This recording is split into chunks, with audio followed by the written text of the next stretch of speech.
Hello. चलो एक 5 minute हम लोग इंतज़ार कर लेते हैं और उसके बाद हम जो है इसको कंटिन्यू मतलब स्टार्ट कर देंगे। 5 मिनट के लिए हम वेट कर रहे हैं।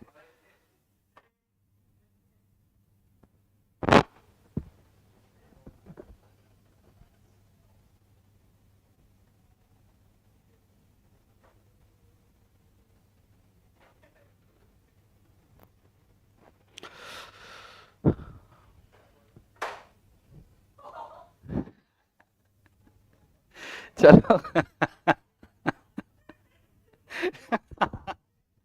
चलो स्टार्ट करते हैं। फाइनली कोमल जी आ गई हैं। कोमल जी ने हेलो कहा और अब हम शुरू कर दें। वेट कर ले, 2-3 मिनट वेट कर ले। चलो 2-3 मिनट वेट कर दे रहे हैं हम। उसके बाद हम स्टार्ट करेंगे। आप लोग 5 मिनट का 3-4 मिनट का स्किप कर सकते हो ऑनलाइन सेशन वालों। 2-3 मिनट हम वेट कर रहे हैं, फिर स्टार्ट करता है। बच्चे बाहर गए कुछ खाने पीने, आ ही रहे बस। तो डब्बा शब्बा खा के आई है कि लेके आई है? खाना खा के आई कि लेके आई है? लेके आई है। कौन सी सब्जी लाई? भिंडी? तो फिर? हाँ, टिंडे लाई है, टिंडे।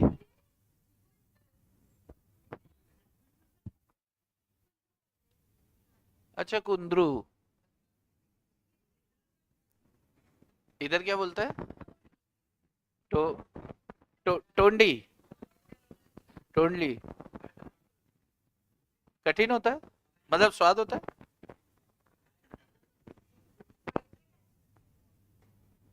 ड्राई होता है कि वेट होता है? मतलब तरी वाला होता है कि सूखा होता है? मतलब मसालेदार वाला ना? तुम हराम खोरो, तुम कब सुधरोगे बे? खुद तो लेट आते हो।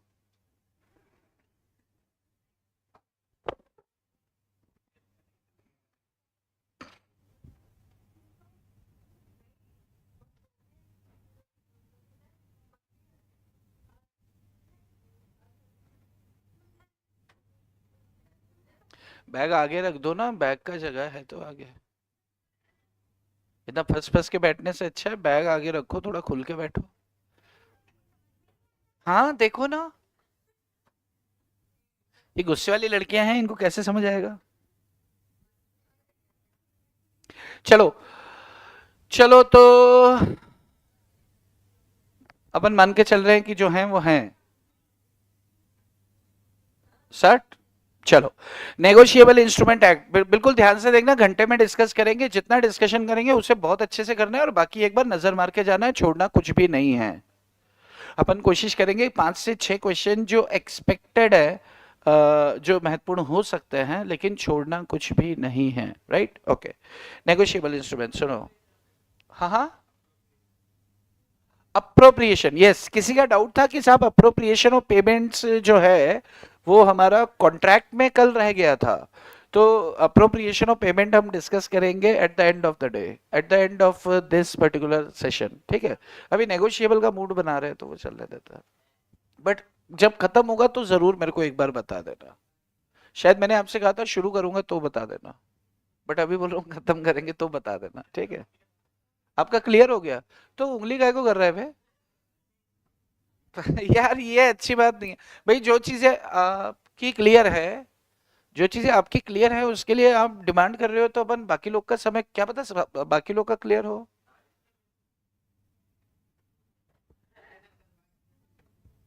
चलो नेगोशिएबल ये ऐसा ही है। ये जो चिन्मय है, नेगो, हाँ ये नहीं है। नेगोशिएबल इंस्ट्रूमेंट एक्ट,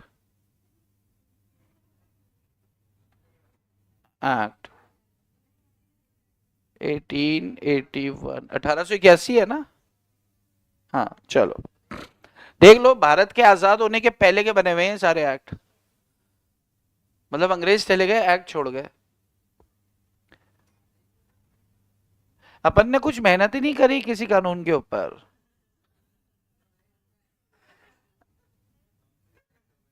हाँ। कंपनीज एक्ट कब का है? 1956। 1956 का है, बट है तो बात का ही, उनके बात का ही है। तेरा तो ये क्या है यार, अमेंडमेंट्स तो होते रहते हैं, अमेंडमेंट्स तो इनमें भी हो रहे हैं। लेकिन जो कानून पैदा हुए थे, तो जैसे आईपीसी है, इंडियन पेनल कोड। अब सोचो आईपीसी देश आजाद होने के पहले के ही बने हुए हैं, ये सब 1800 वाले हैं।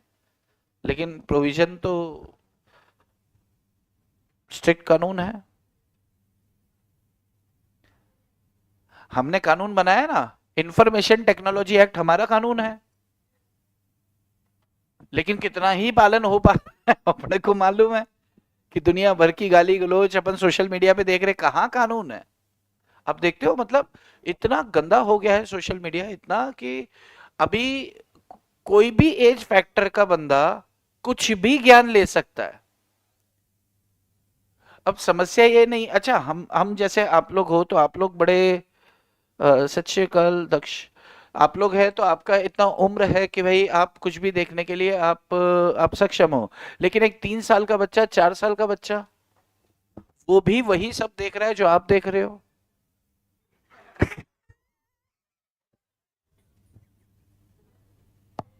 कच्चा बादाम,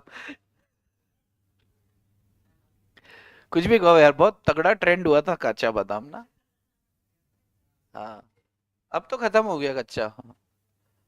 अब तो पता नहीं, वो एक चलता है बदो बदिया, बदो बदी बदो मोए मोए भी चला। चलो खैर छोड़ो। Negotiable instrument act, negotiable instrument दो शब्दों से मिलकर बना है, हमने बात किया था। एक नेगोशिएबल, एक इंस्ट्रूमेंट। नेगोशिएबल का मतलब होता है ट्रांसफरेबल। ऐसे इंस्ट्रूमेंट्स जो ट्रांसफरेबल होते हैं उन्हें नेगोशिएबल इंस्ट्रूमेंट कहते हैं। अच्छा, नेगोशिएबल इंस्ट्रूमेंट एक्ट के अंदर आपको 3 तरह के इंस्ट्रूमेंट आपके सिलेबस में है। पहला इंस्ट्रूमेंट है आपका प्रोमिसरी नोट। प्रोमिसरी नोट पर अगर एक क्वेश्चन बनता है तो प्रोमिसरी नोट में टोटल कंटेंट ही इतना है कि क्वेश्चन ही एक बनता है। यानी कि प्रोमिसरी नोट तो आपको पूरा तैयार करके जाना है। प्रोमिसरी नोट क्या होता है, इसके कैरेक्टरिस्टिक्स क्या होते हैं, बस। इसके अलावा प्रोमिसरी नोट में कुछ भी नहीं है। तो एक ही क्वेश्चन बनता है इसके कैरेक्टरिस्टिक्स के ऊपर, या तो डायरेक्ट क्वेश्चन बनेगा या फिर आपको केस लॉ दिया जाएगा, और केस लॉ 100% छप गया समझो। इसमें से 4 से 5 क्वेश्चन आएंगे आपको एग्जाम में नेगोशिएबल इंस्ट्रूमेंट से, और प्रोमिसरी नोट का क्वेश्चन कंफर्म हो चुका है, 110% छप चुका है। अब वो क्वेश्चन क्या होगा कि प्रोमिसरी नोट से आप क्या समझते हैं, तो हम बोलेंगे साहब ये क्या होता है, क्या होता है प्रोमिसरी नोट। वेरी गुड, एक अनकंडीशनल प्रॉमिस टू पे होता है, ठीक है, किसी स्पेसिफिक पर्सन को होता है, पे ही मस्ट बी सर्टेन होता है, ठीक है। तो ये प्रोमिसरी नोट, इसकी कुछ कैरेक्टरिस्टिक्स है, कैरेक्टरिस्टिक्स के अंदर इसकी डेफिनेशन को ही तोड़ तोड़ के रखा हुआ है। तो वो कैरेक्टरिस्टिक्स के ऊपर केस पूछे जाते हैं। कैरेक्टरिस्टिक्स जो है ना, इसमें सबसे पहला है, इसको मैं पूरा ले ले रहा हूं। इसका पहला कैरेक्टरिस्टिक है आपका, it must be in writing, लिखित में होना चाहिए। यानी कि वो मना क्या कर रहा है, ओरल नहीं होना चाहिए। ओरल मतलब, ओरल समझते हो, बोलकर नहीं होना चाहिए, रिटन होना चाहिए, राइट। अच्छा, अब क्वेश्चन क्या आता है, ध्यान से सुनना। A tells B, I promise to pay ₹500 after my father's death। मेरे पिता की मृत्यु के उपरांत मैं आपको ₹500 देने का वचन देता हूं, ऐसा ए ने बी से कहा। तो क्या ये वैलिड प्रोमिसरी नोट है? क्यों नहीं है? ए टेल्स बी लिखा तो है, वैलिड है क्या? Yes, very good. ये वैलिड नहीं है, ए टेल्स बी, ये राइटिंग में होना चाहिए। ये देखो आ गया ना, हुई ना बेइज्जती।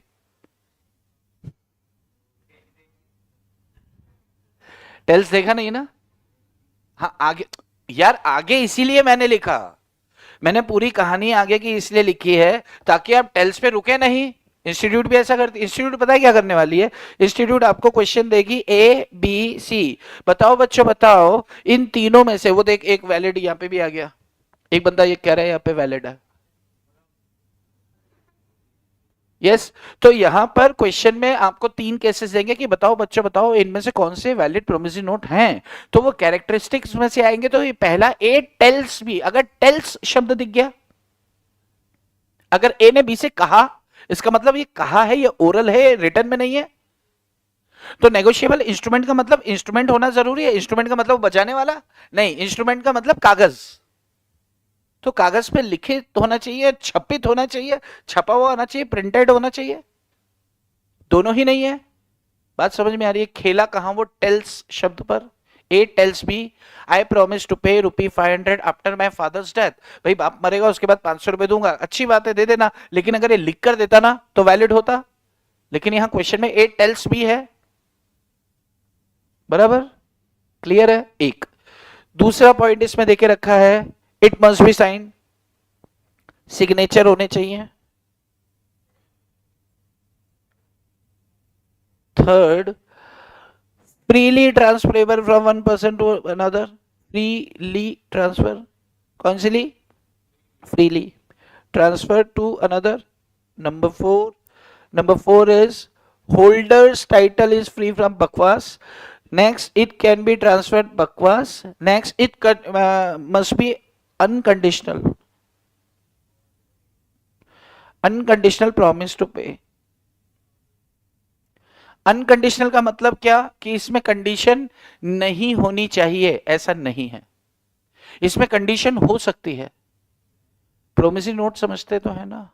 प्रोमिसरी नोट क्या होता है कि मैंने आपको एक वचन पत्र दिया कि भाई मैं आपको 3 महीने बाद 50,000 रुपए देने का वचन देता हूं, ठीक है? तो ये एक प्रोमिसरी नोट है, एक वचन पत्र है।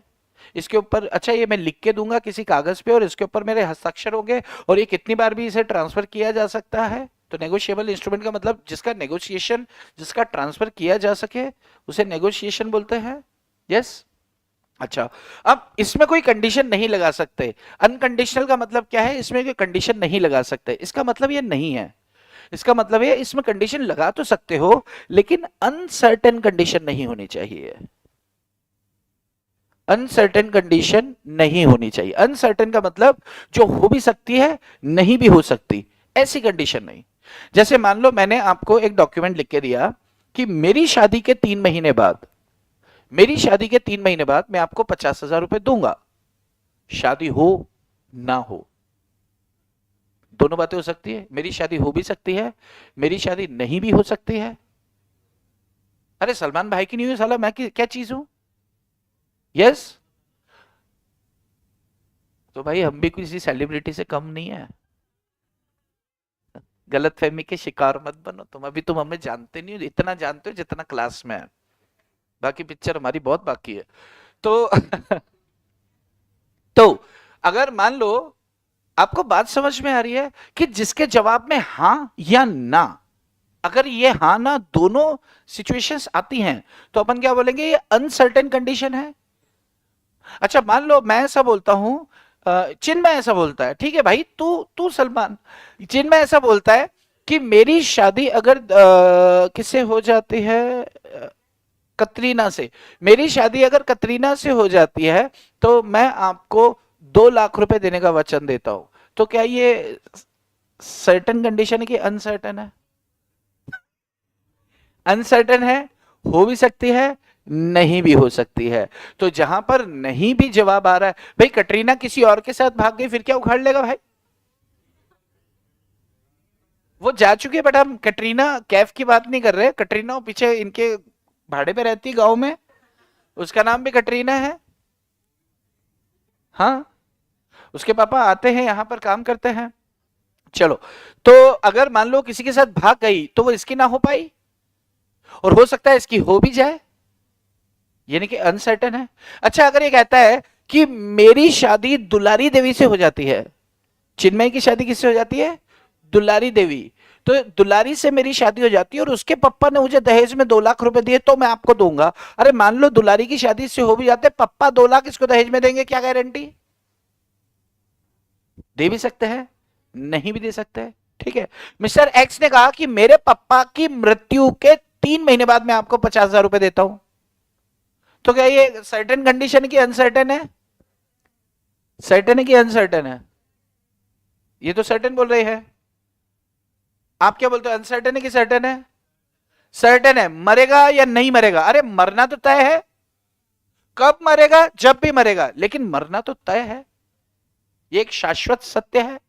तो मृत्यु यूनिवर्सल ट्रुथ है, तो मृत्यु निश्चित है, तो फिर ये वैलिड प्रोमिसरी नोट होगा। ध्यान रखना, शादी को लेकर उसने अगर कंडीशन लगाई, शादी को लेकर कि मेरी शादी या मेरी शादी के साथ दहेज वॉटेवर, तो शादी को लेकर कंडीशन लगाई, वो हमेशा अनसर्टेन होगी, प्रोमिसरी नोट वैलिड नहीं होगा। मैंने बोला ना 3 केसेस वो देगा, 3 में से एक टेल्स वाला हो सकता है, दूसरा शादी की कंडीशन लगा सकता है, तीसरा डेथ की कंडीशन लगा सकता है, तो वैलिड होगा क्योंकि मरना निश्चित है। लेकिन डेथ के साथ में फर्दर कंडीशन जोड़ दी कि मेरे पिताजी की मृत्यु के 3 महीने बाद मैं आपको 50,000 रुपए दूंगा अगर पिताजी जायदाद में मेरे लिए कुछ छोड़कर गए। तो हो सकता है तेरे बाबूजी तुझे प्यार ही नहीं करते थे, हो सकता है साला तू ही सोतेला है, असली बच्चे तो उनके कहीं और रहते हैं।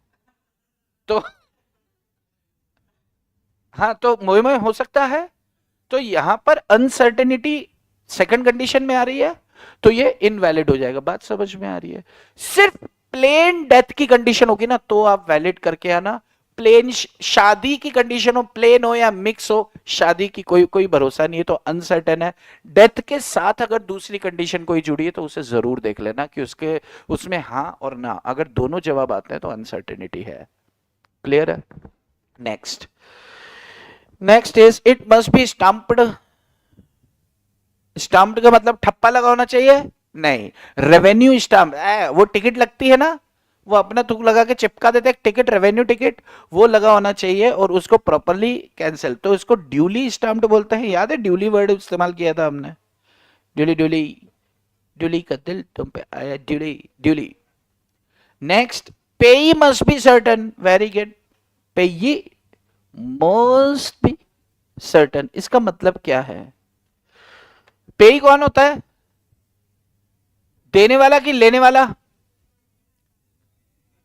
देने वाला कि लेने वाला? कितने लोग बोलते हैं देने वाला? हाथ खड़ा करो। अरे पैसे देने वाले को पेई बोलते हैं, ऐसा कितने लोग बोलते हैं? हाथ खड़े करो। लेने वाले को पेई बोलते हैं। आप लोगों को क्या लगता है बाकी जिनका हाथ कंफ्यूज है? कंफ्यूजन है? पेई कौन होता है?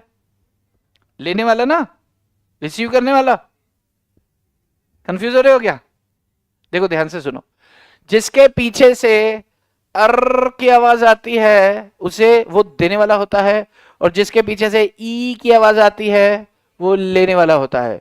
Bailor bailee, lessor lessee, donor donee, payer payee. तो पेई मतलब जिसको हम दे रहे हैं, तो लेने वाला हमेशा निश्चित व्यक्ति होना चाहिए प्रोमिसरी नोट में। इसका मतलब यह है कि promissory note payable to bearer नहीं हो सकता। क्यों नहीं हो सकता? वेरी गुड, क्योंकि आरबीआई ने रिस्ट्रिक्शन लगाया है। ये रिस्ट्रिक्शन के मेले क्या बोला उन्होंने कि ये हम बनाएंगे, इसे क्या नाम दे दिया? Currency note. That's it. तो ये अच्छा, एक इसमें मैंने कुछ पॉइंट्स यार मॉड्यूल से तो नहीं लिखा होगा, मॉड्यूल में तो promise to pay money only. Number 7, to pay money only. ए ने बी को प्रॉमिस किया, ए ने बी को एक कागज लिख के दिया कि मैं तुम्हें 3 महीने बाद 50,000 रुपए और अपना काला घोड़ा दूंगा। तो 50,000 रुपए के साथ में कोई घोड़ा हॉर्स की बात, ब्लैक हॉर्स की बात कर रहा है, दोनों चीजें दे रहा है, तो ये वैलिड प्रोमिसरी नोट नहीं होगा, क्योंकि केवल मुद्रा के भुगतान के लिए लिखित होना चाहिए। वहां पर लिखित लिखा हुआ आएगा तो पगला मत जाना आप कि 50,000 के लिए वैलिड, और ऐसे नहीं। ऐसे थोड़ी होगा कि आधे गांधी जी आधा भगत सिंह दिया, 500 का नोट है तो 250 में चलेगा, ऐसा नहीं होगा, पूरे गांधी चाहिए होता। Yes, okay. चिन्मय, चिन्मय की फोटो आ गई अगर उसके ऊपर, तो चलेगा क्या?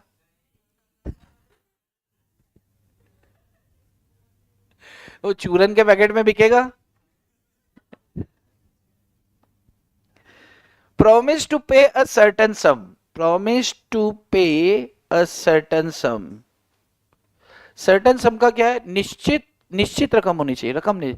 मैं आपको 50,000 या 70,000 रुपए 3 महीने में देने का वचन देता हूं, तो 50,000 की 70,000 क्लियर नहीं है तो वैलिड नहीं है।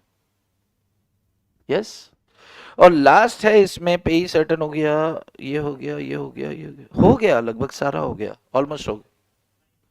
साइन ये क्या किया था ऊपर, सिग्नेचर।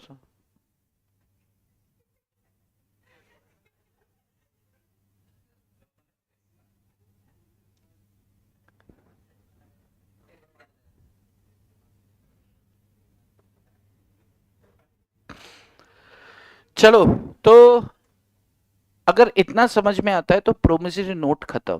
प्रोमिसरी नोट पे या तो डायरेक्ट पूछेंगे, बताओ प्रोमिसरी नोट से आप क्या समझते हैं, इसकी कैरेक्टरिस्टिक्स बताओ, तो कैरेक्टरिस्टिक्स,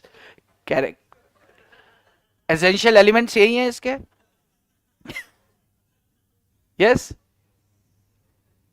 अच्छा, अगर देखा जाए ना, अगर आपको बीआर का पूछा जाए, बिल्स रिसीवेबल, लगभग कॉमन कॉमन से हैं, ज्यादा फर्क नहीं है। हाँ यार, थोड़ा तो होगा, इन राइटिंग होगा, सिग्नेचर होगा, ड्यूली स्टाम्प्ड होगा, ट्रांसफरेबल होगा, अनकंडीशनल होगा, तमाम तरह की चीजें तो होंगी ना। तो अब जाहिर सी बात है, अगर वो अंडरटेकिंग, ये प्रोमिसरी नोट अंडरटेकिंग टू पे होता है, तो बिल्स ऑफ एक्सचेंज क्या होगा, ऑर्डर टू पे इंस्ट्रूमेंट होता है। और चेक भी क्या होता है, ऑर्डर टू पे इंस्ट्रूमेंट होता है। तो चेक और बिल्स ऑफ एक्सचेंज में काफी समानताएं हैं, लेकिन उनमें डिफरेंसेस भी हैं। तो इसके डिफरेंसेस आपको स्टडी मटेरियल से तैयार करने की, प्रोमिसरी नोट और बिल्स ऑफ एक्सचेंज में क्या फर्क होता है, बिल्स ऑफ एक्सचेंज और चेक में क्या फर्क होता है, ये आपको स्टडी मटेरियल से तैयार करना है। चलो, नोट से, जो नोट्स में भी दिए हैं। सेकंड आपका डॉक्यूमेंट आता है आपका ये bills of exchange. Bills of exchange जो होता है, वो बिल्स ऑफ एक्सचेंज होता है, इसका एंडोर्समेंट होता है। बिल्स ऑफ एक्सचेंज आपको मालूम है, इसमें 3 पार्टीज होती है। एक होता है ड्रॉअर होता है, और दूसरा ड्रॉई होता है, और पेई। पेई कब होगा, पेई कौन कौन हो सकता है, या तो बैंक हो सकता है, पेई कौन कौन हो सकता है, या तो बैंक हो सकता है, या फिर एंडोर्सी हो सकता है, या फिर ड्रॉअर खुद हो सकता है। अगर मेच्योरिटी डेट तक वो डॉक्यूमेंट आप अपने पास रखते हो तो आप ही पेई हो गए, आपको ही पैसे मिलेंगे। लेकिन अगर मेच्योरिटी डेट से पहले आप उसे बैंक से डिस्काउंट करवा लेते हो, तो फिर बैंकर के पास वो कागज है, और ड्रॉई ने तो कागज को पेमेंट देनी है, जहां कागज वहां पेमेंट, तो बैंकर होगा फिर पेई। लेकिन अगर आपने उस डॉक्यूमेंट को किसी को एंडोर्स कर दिया है, तो जो एंडोर्सी है वही पेई होगा, क्योंकि ड्यू डेट तक उसके पास कागज है। तो पेई ये तीनों में से कोई भी हो सकता है। अच्छा, अब ये जो वो होते हैं, एंडोर्समेंट होता है, एंडोर्समेंट तमाम तरह का हमने बात किया था। एंडोर्समेंट इन फुल होता है, जिसमें सब कुछ डिटेल्स लिखी जाती है। ब्लैंक एंडोर्समेंट होता है, जिसमें पेई का नाम नहीं लिखा जाता है। एंडोर्समेंट में नेगोशिएशन बैक हमने पढ़ा था, कि जब एक डॉक्यूमेंट घूमकर वापस आपके पास आ जाता है तो इसे नेगोशिएशन बैक कहते हैं। याद आ रहा है? ठीक है भाई, ये इतनी डिटेल्स की चीजें हैं कि अगर इनका कोई भी एक केस पकड़ा तो 20 मिनट खत्म हो जाएगा। तो आई डोंट वांट कि उसको लूं। किसी को अगर नेगोशिएशन बैक में तकलीफ है तो आप कहो तो मैं लेता हूं, अदरवाइज हम छोड़ देते हैं उसको। छोड़ देते हैं मतलब आपको गो थ्रू करना है। अपन ने शायद ऐसा बात किया था ना, कि जैसे ए ने डॉक्यूमेंट जेड पर लिखा, जेड ने एक्सेप्ट करके वापस दिया, फिर ए ने बी को दिया, बी ने सी को दिया, सी ने डी को दिया, डी ने ई को दिया, ई ने एफ को दिया, एफ ने वापस सी को दिया। तो अगर एक डॉक्यूमेंट आपके हाथ से निकला है और वापस आपके हाथ में आ जाता है, इसे नेगोशिएशन बैक कहां पर हुआ है, सी के पास हुआ है। अगर नेगोशिएशन बैक किसी पार्टी के पास होता है तो उसकी सब्सीक्वेंट पार्टीज अपनी लाइबिलिटी से डिस्चार्ज हो जाती है, ये हमने बात किया था। यानी कि अब सी के पास 2 ऑप्शन है, पैसे या तो जेड से मांगेगा पहले, और फिर किससे मांगेगा, बी से मांगेगा। क्योंकि सी अगर एफ से पैसे मांगेगा, एफ ई के पास आएगा, ई ई डी के पास आएगा, डी वापस सी के पास कागज छोड़ देगा। तो टाइम वेस्ट हो रहा है सी का, अपन ने सीखा था तब। तो नेगोशिएशन बैक होता है तो उसकी सब्सीक्वेंट पार्टीज अपनी लाइबिलिटी से डिस्चार्ज हो जाती है, पहली बात। लेकिन जिस पार्टी के पास नेगोशिएशन बैक हो रहा है, अगर उसने सैंस रिकोर्स एंडोर्समेंट किया था, सैंस रिकोर्स, तो फिर ये पार्टीज अपनी लाइबिलिटी से डिस्चार्ज नहीं होंगी। ये भी हमने सीखा था। सेंस रिकोर्स मतलब जब बंदा खुद को अपनी लाइबिलिटी से डिस्चार्ज कर देता है कि भैया मैं तुझे दे तो रहा हूं, लेकिन कल को पेमेंट नहीं आए तो मेरी जवाबदारी नहीं है। अपन ने बात किया था ना कि ऐसा कौन लेगा, लेकिन अगर कोई लेगा तो होगा, नहीं लेगा तो नहीं होगा, लिया होगा तभी तो हुआ होगा, तभी तो क्वेश्चन है। नेगोशिएशन बैक पर अगर क्वेश्चन आता है, ध्यान से सुन लो, नेगोशिएशन बैक पर क्वेश्चन आता है तो किसी की लाइबिलिटी पूछी जाएगी कि मिस्टर सी किससे पैसे लेगा, मिस्टर सी पैसे किस किस से ले सकता है, तो हम बोलेंगे भाई साहब मिस्टर सी बी से ले सकता है और किसी से नहीं ले सकता। यस, क्योंकि जेड ने तो भगा ही दिया ना उसको, तभी तो अब उसके पास ऑप्शन आया कि भाई चलो मांगते हैं। फिर इसी क्वेश्चन को वो क्वेश्चन में आगे बढ़ाएंगे कि व्हाट इफ लगाते हुए लिखते हैं ना, आपका जवाब क्या होता अगर सी ने साइंस रिकोर्स किया होता, तो हम बोलेंगे साहब सी ने साइंस रिकोर्स किया होता तो सब्सिक्वेंट पार्टीज अपनी लाइबिलिटी से डिस्चार्ज नहीं होती और सी फिर एफ से भी पैसे मांगने का हक रखता था, तब उस सूरत में एफ और बी दोनों से पैसे ले सकता है। बात समझ में आती है? आंसर फ्रेम कैसे होगा? Yes, okay.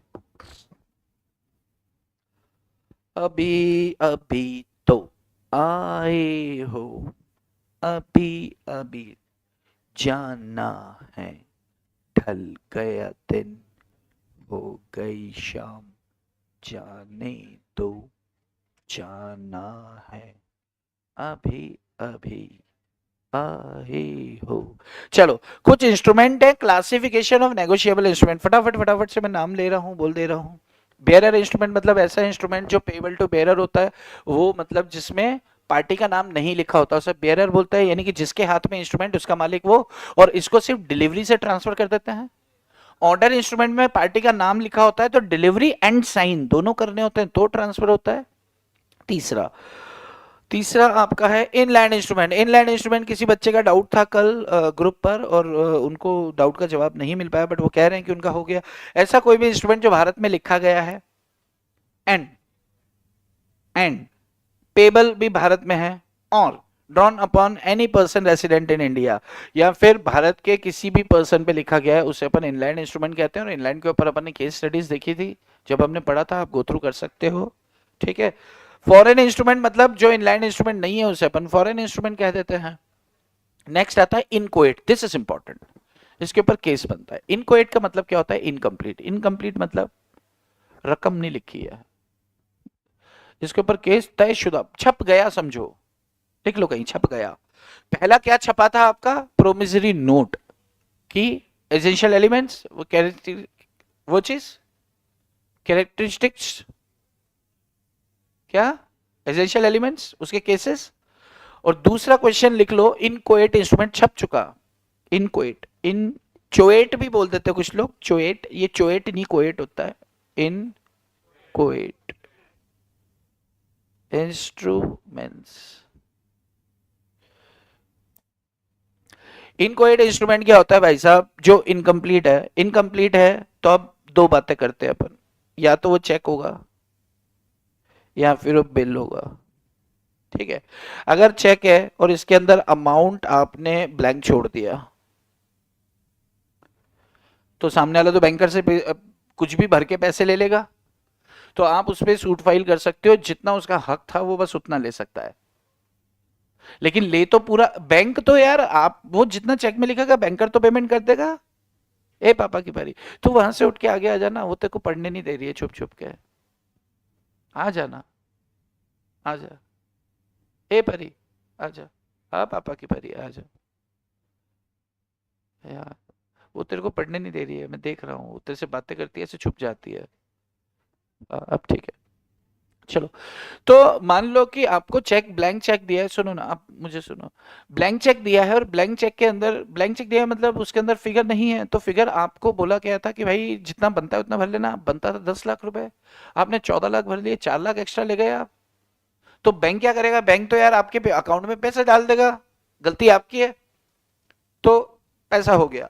लेकिन अगर बिल्स ऑफ एक्सचेंज की बात करें तो इसमें कंट्रोल होता है। कैसे कंट्रोल होता है? स्टैम्प टिकट से। Very good. मान लो कि मैं चाहता हूं कि आप फिगर अपने आप भर लें, आपको फिगर भरनी थी 8,730 रुपए, और मैंने स्टाम्प टिकट इतना लगा के दिया कि वो मैक्सिमम कितना कवर कर सकता है, 10,000। आपने 14,000 लिख दिए, आपको 1 रुपया भी नहीं मिलेगा, कागज ही इलीगल हो गया, ये वैलिड नहीं है। इलीगल नहीं बोल सकते, खैर इनवैलिड बोल देंगे, डॉक्यूमेंट इनवैलिड है। यस, लेकिन अगर आपने 10,000 लिखा तो 10,000 तो ले जाओगे आप। लेकिन आप आओगे किसके पास? आप कोई बैंक में जाने वाले हो क्या? आप तो मुझसे ही पैसे मांगने आने वाले हो ना, तो मैं आपको भगा दूंगा, सीधी बात। 8,730 बनता था, उतना ही दूंगा। आप होशियारी दिखा रहे हो तो कुछ एक्स्ट्रा मिलेगा क्या इनको? नहीं मिलेगा। इनको क्या कर देंगे अपन? भगा देंगे कि चल निकल। लेकिन मान लो इन्होंने किसी को एंडोर्स कर दिया और कोई नया बंदा मेरे पास आता है, तो तब तो मुझे पूरे 10,000 देना है, और मुझे नुकसान कितना हुआ? 1,270 रुपए का। तो वो 1,270 रुपए में क्या कर सकता हूं? इनसे वसूल कर सकता हूं जिसने करी बदमाशी। आपको समझ में आ रहा है कि ऊपर से ये सारे केसेस हमने डिस्कस किया है। ये केस आपको पूछा जाएगा एज इट इज, बिल्कुल ऐसा का ऐसा। व्हाट इफ लगाएंगे, आपका जवाब क्या होता अगर ऐसा होता वैसा होता, जाने कैसा होता। चलो नेक्स्ट आपका है, हा हा हा, होल्डर और होल्डर इन ड्यू कोर्स में क्या फर्क होता है? Holder and holder in due course. यार एक बात बताओ, पार्टनरशिप तो अपन ने इतने अच्छे से और इतनी बार कर रखा है, पार्टनरशिप की करने की जरूरत है क्या? वही पार्टनर की बात करेंगे, एक्टिव होता है, स्लीपिंग होता है, मेरे ख्याल से उसकी जरूरत नहीं है। वो बहुत, जितना 1.5 घंटा 2 घंटा हम लोग डिस्कस करेंगे उतने में तो आप अच्छे से तैयार कर सकते हो। आईएमपी जरूर अपन निकाल के दे सकते हैं कि यार ये 6 क्वेश्चन अच्छे से कर लो, बाकी एक बार देख लेना, वो चीज अपन कर लेंगे। हाँ, एक छू तो ले भाई, छोड़ेंगे तो नहीं, छू के छोड़ देंगे। छेड़ेंगे तो 4-5 टॉपिक्स को, बाकी को छू के छोड़ देंगे, ठीक है। हाँ, ऊपर ऊपर से।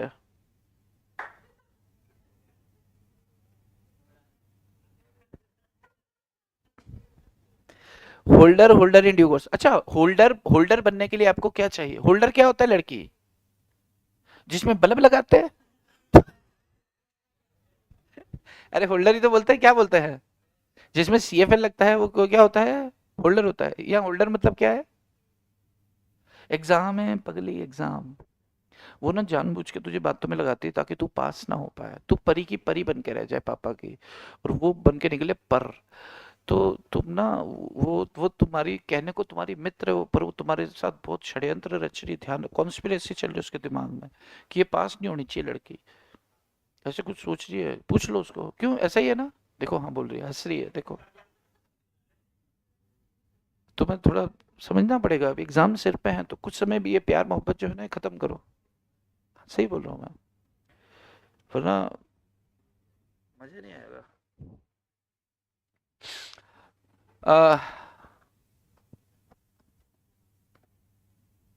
होल्डर बनने के लिए आपको क्या होना चाहिए? आप बोनाफाइड होना चाहिए। बोना की माला, और ये बोना माला दोनों हो सकता है। बोना हो सकता है, माला।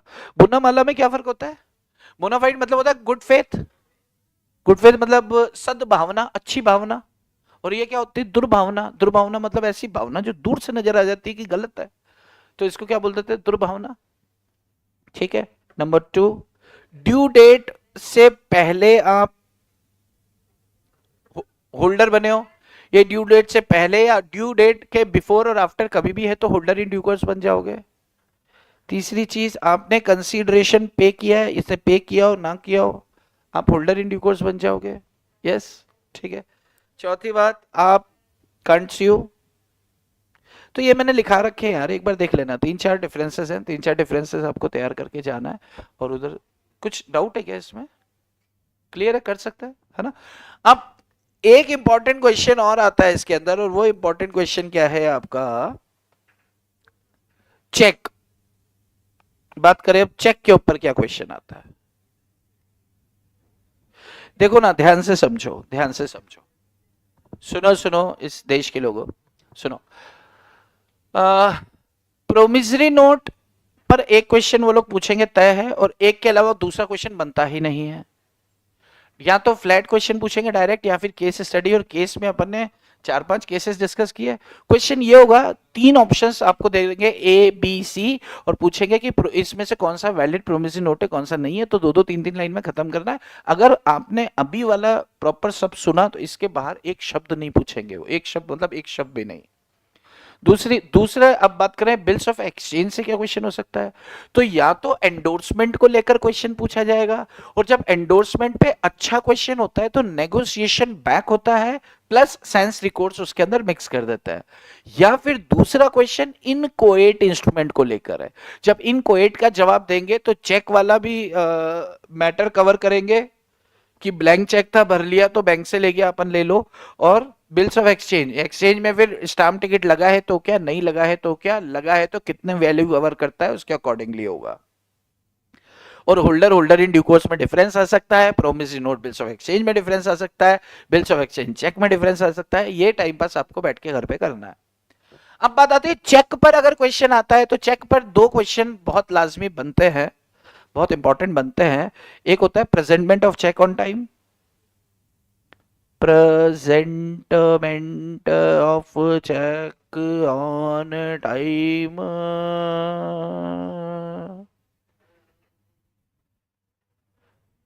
if you don't present the check on time, bank डूब गया तो क्या ही करोगे। बोलो सत्यनारायण भगवान की। चलो, तो अगर आपने, ये सेक्शन 84 है, इसको बोलते 84, सेक्शन, चलो 84, सेक्शन 84 ये कहता है कि आप चेक को बैंक में समय पर दिखाओ।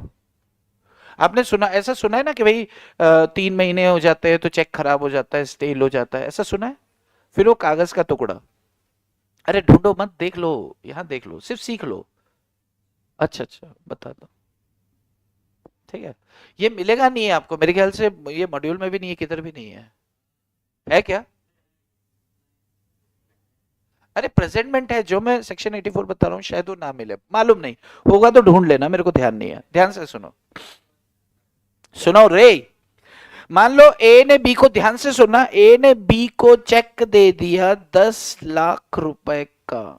Sir holder in due course mala fide नहीं हो सकता, आपने मालाफाइड लिखा है। अरे मैंने उल्टा लिख दिया क्या? ओके ओके ओके, ये बोनाफाइड और मालाफाइड है, सॉरी, मैंने उल्टा लिख दिया, ठीक है। हाँ, वो होल्डर इन ड्यू कोर्स इधर का इधर ऐसे लिख दिया। Yes, thank you so much Yashu, तुमने तुमने तो हमारी आंखें खोल दी। ठीक है, वो हो जाती है मुझसे कभी। देखो, अच्छा सुनो ना, इस केस को ध्यान से सुन लो, एज इट इज केस उठकर एग्जाम में छपेगा अगर पूछा गया तो। तुम्हें उधर और क्या देखना है, पहले खत्म कर लो स्पेकी गाय। अब उधर क्या देख रहे हो, उसको देख रहे हो, उसमें ऐसा क्या है? मैं भी देखता हूं, मजा आता है। आदित्य, तुम्हें देखने में इसको मजा आ रहा है, चिन्मय को देख रहे हो क्या? चिन्मय को देखते हो तो समझ में आता, क्योंकि इसे देखने में तो मुझे भी मजा आता है। चलो, अच्छा सुनो, अब थोड़ी थोड़ी देर ध्यान दे दो यार। देखो, ए ने बी को एक चेक लिख के दिया 10 लाख रुपए का, बी को 10 फरवरी को ये चेक को दिखाना था बैंक में। 10 फरवरी चेक पर डेट लिखी थी, यानी कि फिर भी 3 महीने, फरवरी मार्च अप्रैल, अप्रैल मई तक कभी भी जा सकता है, 3 महीने तक कभी भी चेक लगाएगा। क्या हुआ कि ये 14 फरवरी को गया बैंक में चेक लगाने के लिए, बैंक के अंदर, और बैंक के सामान लेके जा रहे थे लोग, तो उसको लगा कि रिनोवेशन कुछ चल, उसने पूछा भाई साहब रिनोवेशन चल रहा है, कहते रिनोवेशन नहीं, बैंक डूब गया। बैंक डूब गया तो ये तो चेक लेके खड़ा है। तो ये बैंकर के पास गया तो बोला कि चेक, कहते तेरा दिमाग खराब है, अभी बैंक डूब गया, अभी किसी की कोई पेमेंट नहीं करेंगे। तो ये चेक लेकर वापस इसके पास गया, ए के पास, कि भाई साहब वो आपका तो वो 10 लाख का चेक था, मैं लेकर गया, बैंक ही डूब गया। तो उसने बोला भाई साहब मैंने डेट क्या डाली थी, इसने कहा 10 तारीख। तो आप गए क्यों नहीं 10 तारीख को, तब तो नहीं डूबा था बैंक। उसने बोला कि 1 मिनट, मेरे पास 3 महीने का समय लॉ ने देके रखा है। उसका कहना है वो सब ठीक है, 3 महीने का टाइम है, लेकिन ड्यू डेट तो आपकी 10 तारीख को चालू हो गई थी। तो अगर आप वहां जाते तो आप पैसा ले सकते थे, लेकिन आपने नहीं लिया, तो आपकी गलती है। लेकिन वो क्या कह रहा है कि भाई साहब यार ये कोई बात थोड़ी होती है, मेरे पास तो लॉ ने 3 महीने का राइट दिया है। आपको सीन समझ में आ रहा है? ठीक है। तो अब सवाल यह है कि इसका ये नुकसान क्या मिस्टर बी 10 लाख रुपए ए से वसूल कर सकता है, हाँ या ना? आपको क्या लगता है? आपको इसका सही आंसर क्या है मैं ये नहीं पूछ रहा हूं, आपको क्या लगता है आप ये बताएं। 10 लाख रुपए वसूल कर सकता है, क्यों? क्योंकि बैंक डूब गई और पैसे नहीं ले पाया। ठीक है। तो अब यहां पर दो बातें, जो लॉ है, अच्छा कानून क्या देख रहा है, यार इसमें बी की भी गलती नहीं है, इसमें ए की भी गलती नहीं है। जब दोनों में से किसी की गलती नहीं है तो मोस्ट पॉसिबल डिसीजन जो दोनों के हित में, मतलब किसी के पास ऐसा क्वेश्चन ना रह जाए। ये कोर्ट में चले गए झगड़ते हुए और कोर्ट में जज थे आप, तो आपने सवाल पूछा ए से कि ए मुझे एक बात बताओ कि तुम्हारा कुछ एक्चुअल लॉस हुआ क्या बैंक डूबने से? ए ने कहा यस सर मेरा एक्चुअल लॉस हुआ। कितना एक्चुअल लॉस हुआ? सर मेरे 14 लाख रुपए डूब गए। यानी कि सर अगर ये आदमी 14 फरवरी तक या उससे पहले ये वहां लगाता तो सर वो 10 लाख रुपए मैंने इसी की पेमेंट के लिए रखे हुए थे, डूब गए सर, मेरी गलती बता दो आप। तो आप क्या बोलोगे? नहीं भाई तेरी कोई गलती नहीं है, मिस्टर बी को मना कर देंगे तेरी गलती है, तू जा। कि मेरे पास तो 3 महीने थे। यार 3 महीने थे, तेरे पास वो एक दिन भी था ना, तू जा सकता था लेकिन तू गया नहीं। उसने 10 तारीख को तेरे को पेमेंट करने के लिए बोला है और 10 तारीख को उसने उसके खाते में पैसे रखे हुए थे, और 10 तक नहीं 14 तक रखे हुए थे, बैंक डूब गया, उसकी क्या गलती है? तो जो पैसा डूबा वो तुम्हारा डूबा क्योंकि तुम्हारे लिए वहां पर रखा हुआ था। बात समझ में आ रही है? ए का फॉल्ट नहीं है, ए डबल डबल नुकसान तो नहीं करेगा। अगर तू जाता तो पैसे उठा के ले जा सकता था कि नहीं ले जा सकता था? तेरे पास ऑप्शन था, तू नहीं आया तो तेरी गलती मैं क्यों भुगतू, ऐसा ए कह रहा है। बात समझ में आ रही है? ये केस 1 हुआ। केस 2, ए को पूछा कि भाई तुम्हारा, वापस से सीन रिक्रिएट कर रहे हैं साउथ के पिक्चर में जैसे होता है, भाई क्या तुम्हारा ए से पूछा क्या तुम्हारा नुकसान हुआ? कह रहे सर वहां का मैनेजर अपना दोस्त निकला सर, सर अपने को हवा लग गई थी पहले से, सर अपने को मालूम था बैंक डूबने वाला है 14 को, अपन ने 12 तारीख को ही पैसे निकाल लिए सर सारे। मतलब तुम्हें कोई लॉस नहीं हुआ? कि नहीं नहीं सर। अच्छा एक बात बताओ, अगर ये वहां जाता तो फिर ये पैसे कैसे निकाल लेता? चेक तो बाउंस होता। तो उससे बोला नहीं सर, नहीं एक आपको कोई नुकसान नहीं हुआ, नहीं हुआ, आपको इनकी पेमेंट करनी थी, हाँ अब करो, खत्म। यानी सीधी बात है ना। तो अगर ए को एक्चुअल लॉस हुआ है तो कारण बना बी, क्योंकि बी पैसे ले जाता तो बी का पैसा भी आता और ए का नुकसान भी नहीं होता। बात समझ में आ रही है? थोड़ा जेन्युइन होकर चल रहे, क्योंकि गलती दोनों में से किसी की नहीं है, तो कानून दोनों पार्ट को सुनकर एक जितना रीजनेबल हो सकता है वो डिसीजन देगा। आपको रीजनेबल नजर आ रहा है? तीसरा केस, रिक्रिएट। मिस्टर ए क्या तुम्हारा कोई एक्चुअल लॉस हुआ? यस सर मेरा एक्चुअल लॉस हुआ। कितना लॉस हुआ? सर 2,70,000 का पैसा मेरा भी डूब गया, उधर बैंक में 2,70,000 डूब गया या 5 लाख डूब गया। तो आप बोलोगे उसको कि चल ठीक है मान लेते हैं कि तेरा उधर 2,70,000 रहता, 4 लाख रहता, 5 लाख रहता, जब वो 10 लाख का चेक लगाता तो चेक बाउंस होता कि नहीं होता? ऐसा तो नहीं होता ना कि भाई बैंक बोलेगी एक काम करो 5 अभी ले जाओ 5 फिर ले जाना, वो क्या बोलेगा? इनसफिशियंट फंड्स है। तो due to insufficiency of funds ये चेक बाउंस होना ही था, चल पे कर इसको। यानी कि अगर मिस्टर ए का एक्चुअल लॉस चेक की वैल्यू से ज्यादा या उतना या उससे ज्यादा का हुआ है तो हम ये मान के रखते हैं कि ए ने पैसा उसके लिए रखा हुआ था। अब डूबा तो उसका डूबा, लेकिन अगर उसका या तो एक्चुअल लॉस नहीं हुआ या चेक की वैल्यू से कम हुआ तो जाहिर सी बात है खाते में पैसे कम थे, वो चेक लगाने भी आता बैंक डूबने तक तो भी चेक बाउंस ही होता, तो भी एक ए जिम्मेदार होगा। बात समझ में आती है? Presentment of cheque within reasonable time. Yes. तो प्रेजेंटमेंट में बहुत सारी चीजें हैं, उसमें शायद आपको ही मिल जाएगा, 2 3 4 पोर्शन है ना उसमें, उसमें आप एक बार गो थ्रू कर सकते हो। लेकिन केस अगर बनेगा तो आपको समझ में आ रहा है कहानी कैसी रहेगी? And how you have to decide, तो आप इसमें अगर देखना, अगर केस कोई एग्जांपल दिया है स्टडी मटेरियल के अंदर तो बहुत अच्छी बात है, नहीं दिया है तो क्या ये केस दिमाग में सेट है, डिसीजन दिमाग में सेट है किस तरह से लेना है। ओके, सेकंड क्वेश्चन जो चेक से बनता है वो बनता है सेक्शन 138। 138 तो होगा नहीं है ना? सेक्शन 138, सेक्शन 138 क्या है? Bouncing of cheque. अरे राम जी, अरे रे रे, bouncing of cheque, Q U E, bouncing of cheque Q. चलो, बाउंसिंग ऑफ चेक मैंने लिखा है क्या भाई? हाँ लिखा है। देखो, इसमें दो तीन स्टेप्स अपन को देखनी होती है। चेक बाउंस होने के लिए सबसे पहली चीज क्या है कि आपने चेक ड्रॉ किया, आपने चेक लिखा, प्रॉपर सिग्नेचर किया, उसके अंदर अमाउंट फिल किया और आपने स्टैम्प ड्यूटी लगाया। बहुत बढ़िया, स्टैम्प ड्यूटी चेक पे नहीं लगती है। चेक और बिल में क्या डिफरेंस होता है? यही तो होता है कि बिल पे स्टाम्प टिकट लगती है जबकि चेक पे नहीं लगती। बिल में 3 दिन का अनुग्रह दिवस दिया जाता है, ग्रेस पीरियड, चेक में नहीं होता। चेक जो होता है 3 महीने बाद स्टेल हो जाता है, बिल का ऐसा कोई रीजन नहीं है। चेक की क्रॉसिंग होती है, क्रॉसिंग समझते हैं? क्रॉसिंग मतलब क्या? रेलवे क्रॉसिंग नहीं, दो ट्रांसवर्स पैरेलल लाइन, कुछ याद है अपन ने बात किया था, दो लाइनें खींच देता है तो ये बेरर चेक को अकाउंट पे ही चेक बना देता है। इतना मालूम है कि नहीं?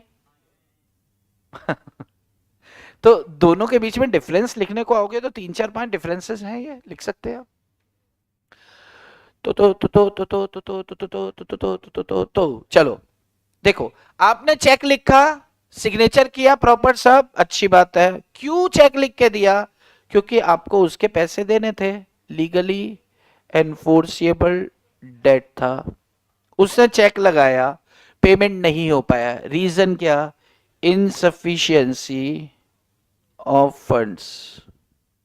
उसके आपके खाते में जो है वो पैसे इनसफिशिएंट है और चेक डिसऑनर हो जाता है, बाउंस हो जाता है।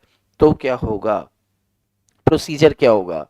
प्रोसीजर होगा अच्छा, आपको आपको मुझे इंटीमेशन देना है, आप मुझे सूचना दोगे कि भाई साहब आपका चेक, मैंने आपको चेक दिया तो चेक बाउंस हो गया, तो आप मुझे बताओगे विद इन 15 डेज कि भैया यार तुम्हारा चेक बाउंस हो गया है, ठीक है? और अगर मान लो कि अच्छा, फिर मुझे आपको उसका अमाउंट क्लियर कर देना है विद इन 30 डेज।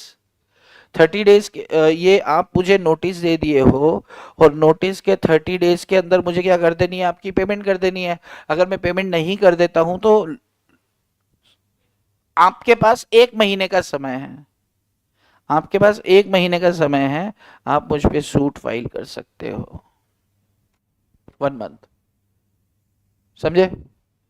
इसका मतलब क्या समझे? इसका मतलब समझना, सुनो, मैंने मैंने आपको एक चेक लिख के दिया, मैं आपको एक चेक लिख कर दिया हूं और चेक बाउंस हो जाता है due to insufficiency of funds. तो आप मुझे सूचना दोगे कि भैया चेक बाउंस हो गया है, तो मुझे आपको उसको क्लियर करके देना है। मैंने कहा अच्छा ठीक है, मैं या तो पैसे दे दूं या इंतजाम कर दूं। इंतजाम मतलब दूसरा चेक दे दूं आपको, राइट? अगर मैंने ये दोनों कर दिया तो बड़ी अच्छी बात है, दोनों ही नहीं किया तो आपके पास मेरा समय समाप्त होने के बाद आपके पास लॉ ने 1 महीने का टाइम दिया है कि आप सूट फाइल कर सकते हो मुझ पर। लॉ ने आपको 1 महीने का टाइम दिया, इससे समझ में आ रहा है क्या कि 1 महीने बाद ये टाइम बार्ड हो जाएगा, अब आप मेरे पे सूट फाइल नहीं कर सकते। तो कभी चेक बाउंस होता है, नोटिस दो, नोटिस देके केस लगा दो, सेटल। आपको क्या होता है, सामने वाला बोलता है अरे यार भाई रुक मैं आता हूं, बात करता हूं, सेटल करते, केस मत लगा, केस मत लगा। उसने आपका टाइम निकाल दिया तो फिर वो आपका राइट खत्म हो जाएगा ना, 138 वाला। तो अगर वो सेटल करने भी आ रहा है, ये प्रैक्टिकली बता रहा हूं आपको, अगर आप मान लो किसी का चेक आपके पिताजी के पास है और आप पिताजी ने उसको पैसे दे रखे थे, अब वो पैसे चुका ही नहीं रहा, अपन ने चेक लगाया, चेक बाउंस हो गया, तो हमने बोला चेक बाउंस हो गया, मैं केस लगा दूंगा, पैसे दे, वो कहता है रुको मैं देता हूँ, उसने नहीं दिया। फिर आपने बोला भैया मैं तो केस लगा रहा हूँ, तो बोला रुको भाई साहब मैं आ रहा हूँ, आज बात करता हूँ, कल बात, उसने टाइम निकाल दिया 1 महीने का, भाई यार आपका राइट खत्म हो गया 138 में। भाई कानून आपके लिए बैठा थोड़ी रहेगा। चेक बाउंस, जितनी प्यार मोहब्बत है ना, आप चेक लगाने से पहले सेटल कर लो। उसके बाद लगाने के बाद सीधा केस के बारे में सोचो, कोर्ट में बैठ के सेटल करो ना। वो बोलता है मैं सेटल करता हूँ, हाँ ठीक है कोर्ट में आओ। तो जब वो कोर्ट में सेटल करने आएगा तो आपके वकील का कितना खर्चा हुआ, आपके लीगल कागज के कितने खर्चे हुए, वो सारे खर्चे सबसे पहले देगा, उसकी वजह से ये खर्चे हुए। प्लस दुगनी अमाउंट तक फाइन, 2 साल तक की सजा, या दोनों से उसे नवाजा जाएगा। ये कहानी है इसके अंदर पेनल प्रोविजंस। यस। तो जब क्वेश्चन पूछा जाता है तो क्वेश्चन में क्या बोलता है कि ए ने बी को चेक लिख के दिया, बी जब चेक लगाने जा रहा था तो ए ने फोन करके बोला ए चेक मत लगाओ, उस खाते में पैसे नहीं है। उसने फिर भी लगा दिया और बाउंस हो गया, तो क्या एक ही गलती है क्या? यस। चेक दिया क्यों? यस। यस, दिया क्यों? मैंने इनको चेक दिया, मान लो इनसे मैंने कुछ रॉ मटेरियल खरीदा, मान लो इनका फ्रूट्स का काम है, तो ये होलसेलर है, मैं वो हूं, क्या हूं? रिटेलर हूं। तो मैंने इनसे खरीदा और उसके बदले में चेक दिया, ठीक है। अभी चेक बैंक में लगाने जा रही है, मैं फोन करके बोलता हूँ मैडम रुको ना, तो इस वाले क्या हुआ कि मैम इसमें मत लगाओ, मैंने आपको एक्सिस का चेक दे दिया है और पैसा तो पंजाब नेशनल बैंक में है, बट इसने फिर भी चेक लगा दिया और चेक बाउंस हो गया, तो क्या 138 मेरे पे एप्लीकेबल लग जाएगा? यस। क्यों? क्योंकि लॉ क्या कहता है, आपको इनके पैसे देने थे मतलब लीगली एनफोर्सेबल डेट था। मैंने बोला हाँ। आपने चेक लिखा? हाँ। चेक बाउंस हुआ? हाँ। Due to insufficiency? हाँ। पर सर मैंने मना किया था, वो इधर कुछ नहीं लिखा है कि उसने मना किया तो मत करना। ये 4 बातें पूरी हो रही है। चलो अब एक काम करो, इसका पेमेंट करो, 15 दिन, 30 दिन, 1 महीना, जो भी प्रोसीजर है, उसमें भी अगर मेरी साइड से ना हो जाती है, ये उठा के सूट फाइल कर देगी और फिर 2 साल तक की सजा, दोगुना जुर्माना, दोनों, वो चलेगा। और ऐसा नहीं है कि पैसा देने से बच जाऊंगा, पैसा भी देना है जो देना ही है। क्लियर है? अच्छा, अगर मान लो कि इनका हैप्पी बर्थडे और मैंने इनको एक चेक दिया कि जा ऐश कर, 10,000 रुपए में जिंदगी जी ले, और ये गई एक्सिस बैंक, तो मैंने बोला कि सुनो सुनो एक्सिस मत जाओ, पंजाब का ले जाओ, ये मेरे पास आ गई वापस। अच्छा अच्छा ठीक है। फिर मैंने पंजाब का दिया, ये पंजाब पे पहुंची, मैंने कहा अरे सुन सुन सुन सुन, पंजाब में मत जाओ, वहां भी पैसे नहीं है, एक काम कर, HDFC, कौन से बैंक का ले जा? HDFC, उसका ले जा। तो फिर मैंने HDFC का दे दिया, तो ये चेक लेकर वहां पहुंची, तो मैंने बोला सुन सुन सुन, कहती मैं नहीं सुन रही, मैं लगा रही हूँ। इन्होंने चेक लगा दिया, चेक बाउंस हो गया। क्या ये मुझ पर सूट फाइल कर सकती हैं? मैंने मना किया था कि मत लगा वहां, हाँ या नहीं? क्यों नहीं? लीगली एनफोर्सेबल डेट नहीं है, हैप्पी बर्थडे था, हैप्पी बर्थडे में मुझे कानूनन इसका पैसा देना है ऐसा नहीं है। क्लियर है? यस। तो this is all about what, section 138। तो 138 में भी छप चुका, समझो ये क्वेश्चन आ चुका, आ गया, 3 क्वेश्चन मैंने छाप दिए हैं। इसका मतलब ये नहीं है कि 3 ही करके आपको तैयारी मतलब गो थ्रू सारा करना है, बट एक केसेस के ऊपर थोड़ा सा ध्यान देना है। 138 का केस, 84 का केस, इनको 8 का केस, आपके वो केसेस प्रोमिसरी नोट के, उसके बाद डिस्टिंग्विशेस हैं 2-3, उसके बाद एंडोर्समेंट को लेकर है, नेगोशिएशन बैक एंड ऑल, तो तमाम तरह की चीजें, 5-7 क्वेश्चन हर उसमें से हैं जो महत्वपूर्ण है, इसमें से बड़े आराम से फंसेंगे। ये 3 तो आप एकदम गांठ बांध के जाओ कि आने के चांसेस बहुत है। इसमें की, हाँ स्पेक की गांठ बांधना मतलब होता है गिठान लगाना, टाई, समझते हैं? है ना? चलो, ये स्पेकी बहुत बदमाश है। ये चश्मा पहन के लोग सोचते हैं कि हम अच्छे सीधे दिख रहे हैं। हाँ, मैं कहाँ पहनता हूँ चश्मा? ये हाँ, ये स्पेकी ना ये पहनता है।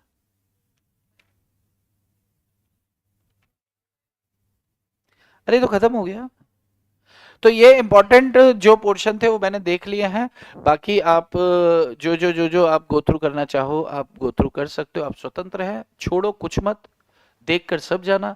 लेकिन जितना अभी जैसे आज आप इसकी तैयारी जब करोगे तो जितना अपन ने अभी डिस्कशन किया ना, इसको अच्छे से पका लेना। उसके बाद देखना आप थूक लगाओगे, एक बार 2 बार आप थूक लगाओगे ना उंगली में, आपका चैप्टर ही खत्म हो जाएगा, क्योंकि बचा ही नहीं रहेगा कुछ। छोटी छोटी सी चीजें, बात समझ में आती है अगर? तो negotiable instrument is over. Partnership में क्या महत्वपूर्ण है बस मैं वो बता दे रहा हूं आपको, आप उनको गो थ्रू कर लेना। मुझे नहीं लग रहा कि उस पर आपका भी समय खराब करें, कि भाई 1.5-2 घंटा बैठ के टाइम वेस्ट करें, बड़े आराम से आप खत्म कर सकते हो उसको। तो क्या इंपॉर्टेंट है, क्या उठा के जल्दी भाग सकते हो वो ले लेते हैं, ठीक है? चलो, आते हैं आगे। Ship ship ship ship ship ship partnership partnership ship ship ship ship.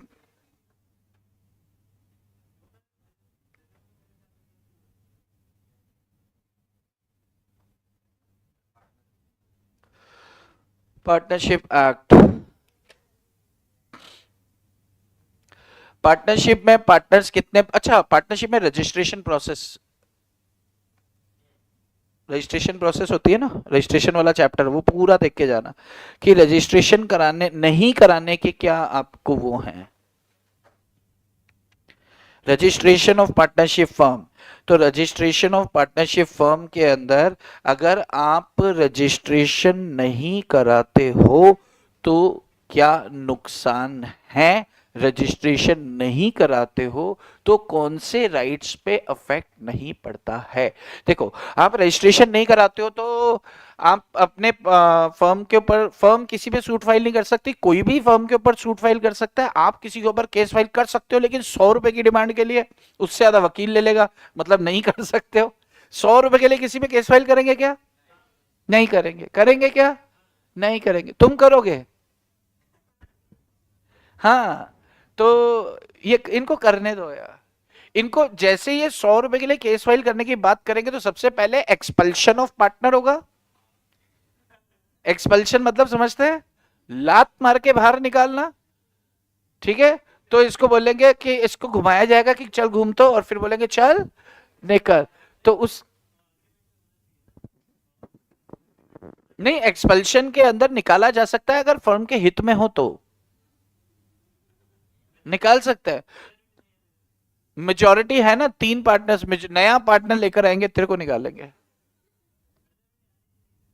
कैसे नहीं आने? देख जब तुझे निकालना होगा ना तो मेजोरिटी की जरूरत नहीं होगी, साला उठा के फेंक देंगे बाहर, और वहां पे बाहर एक बंदा तैनात कर देंगे कि ये जैसे ही अंदर आया ये बोलेगा मैं पार्टनर हूं, ये है, इसको सारे राइट हैं, लेकिन जैसे ही एक कदम अंदर करे तो इसका वो वाला लेग पीस डैमेज करो, दूसरा करे वो वाला लेग पीस डैमेज करो, और इसको एक थैला दो उसमें लेकर घर चला जाएगा। नहीं वो लेकर जाएगा कैसे? इसकी बीवी को फोन करो, वो उसको ऐसे कमर में फंसाएगी, जैसे मच्छी वाली होती है ना वो टोकरी फंसाती है, तो इसको लेकर और एक हाथ में थैले में इसके लेग पीस ऐसे लेकर जाएगी और बोलेगी हरामखोर ज्यादा बोलता है? तो बोलेगा नहीं मैं, मेरा एक्सपल्शन हो ही नहीं सकता, तू चिंता मत कर, कि चल चल घर चल। बड़ा यार, ये क्यों तंग करता है इतना यार, ये क्यों तंग करता है? हाँ जी बहुत इंपॉर्टेंट है। क्या किसी का सवाल है कि एक्सपल्शन ऑफ पार्टनर इंपॉर्टेंट है क्या? तो जवाब है यस बिल्कुल इंपॉर्टेंट है। क्यों? क्योंकि देखो हम उसे एक्सपेल नहीं कर पा रहे हैं लेकिन हम रास्ते निकालेंगे तमाम। यस। जब एक बात बताओ, जब कागज काम नहीं आते तो लाठी काम आती है? हाँ, तो इसको उठा के ले जाएंगे और इसको घुमा देंगे कहीं ताकि ढूंढ ही ना पाए अपने आप को। ठीक है। अच्छा छोड़ो ना यार, रजिस्ट्रेशन में इंपॉर्टेंट क्या है कि सबसे पहले बता, अपन को मालूम है कि यार रजिस्ट्रेशन कराओ नहीं कराओ आपकी इच्छा है। रजिस्ट्रेशन कब कराना है? जब इच्छा ही आपकी है तो मैंडेटरी है ही नहीं, तो जब मर्जी कराओ चलता है, एक बात। दूसरी बात, कराया तो क्या फायदा, कराया तो आप सब पे सूट फाइल कर सकते हो, ये वो दुनियादारी तमाम बात है। नहीं कराया तो क्या नुकसान है, जो फायदे थे वही नुकसान में बदल जाएंगे कि भाई आप सूट फाइल नहीं कर सकते, आप झगड़े पट्टे नहीं सुलझा सकते, तमाम तरह की बात है। क्या राइट्स पे इम्पैक्ट नहीं पड़ेगा, ये इंपॉर्टेंट है। अगर आपके पास बुक है पुरानी तो पेज नंबर 149 पे होगा पुरानी बुक में।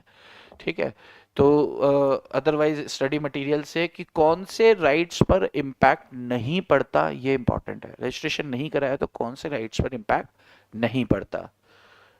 Disability of firm will not affect the following rights. ठीक है, चलो एक दूसरा क्वेश्चन जो होता है dissolution of firm, dissolution by order of court. Dissolution by order of court, court कब कब डिसोल्यूशन के ऑर्डर देगी? कोई पार्टनर पागल हो जाता है, परमानेंट इनकैपेसिटी यानी कि लूला लंगड़ा हो गया, आंखें चली गई, हमने उसको कंप्यूटर ऑपरेटर बना रखा था पार्टनर को, तो और वही क्या था, वर्किंग पार्टनर था। मान लो हम दो पार्टनर है, दो पार्टनर ने मिलके रेलवे रिजर्वेशन सेंटर खोल रखा है, रेलवे से हमने एजेंसी ले रखी है, तो वो बंदा सिस्टम चलाना जानता था, अपन ने पैसे लगाए, दुकान बना के दे दी उसको, अपन वो ये बटन वटन दबाना अपने को बनता नहीं, वो बंदा हो गया अंधा। अब उसको दिखेगी क्या सीट वगैरह किधर है किधर नहीं है, कुछ उसको समझ नहीं आएगा, तो यार अपन चिट्ठी लिख के देंगे कि भैया यार बंद करो, पार्टनरशिप खत्म करो। ठीक है। परमानेंट इनकैपेसिटी, परमानेंट इनकैपेसिटी का मतलब ये होता है कि जो आप पहले कर सकते थे ना, अब आप वो नहीं कर सकते। जो काम आप पहले कर सकते थे, कैपेबल थे, अब वो काम आप नहीं कर सकते, तो क्या बोलेंगे आप, इनकैपेबल, इनकैपेसिटी, परमानेंट, जीवन में कभी नहीं कर सकते, कुछ ऐसा हो जाए तो फिर यार उसको पार्टनर बना के क्या फायदा। उसको पार्टनर नहीं रखेंगे, फर्म के समापन के लिए कोर्ट के पास जाएंगे, हाँ या हाँ, बस वही बात है। नेक्स्ट, परपेचुअल लॉस, लॉस हो रहा है, loss loss loss loss loss. भाई मैं गरीब घर से हूं, ये कह रहा है अभी तो पार्टनरशिप चलाते हैं, अभी तो पार्टनर, अरे चलाते, मेरा घर खत्म हो गया पूरा, तो मैं कोर्ट में जाऊंगा कि सर मेरे को नहीं चलाना है। तो कोर्ट कौन कौन से ऐसे केसेस है, मिसकंडक्ट ऑफ पार्टनर, मान लो कोई पार्टनर मिसकंडक्ट करता है, दुर्व्यवहार करता है, तो इसको दूर ही कर देंगे अपन। और हम नहीं कर पा रहे हैं दूर, जैसे कह रहा है मैं हट जाऊंगा, तो हम फर्म का समापन करेंगे, फिर से नई फर्म खोल लेंगे, खत्म, बैठा रहे यहाँ पे। ऐसे ही होगा, कोर्ट में जाके एप्लीकेशन देंगे। Next, wilful regular breach of partnership, जो भी मान लो कि हमारे एग्रीमेंट में है कि सुबह, याद है अपन ने नाश्ते का एग्जांपल लिया था कि हम 3 लोग ने मिलकर नाश्ते का दुकान, नाश्ता मतलब ये पोहा समोसा, वो टायर, क्या बोलते हैं,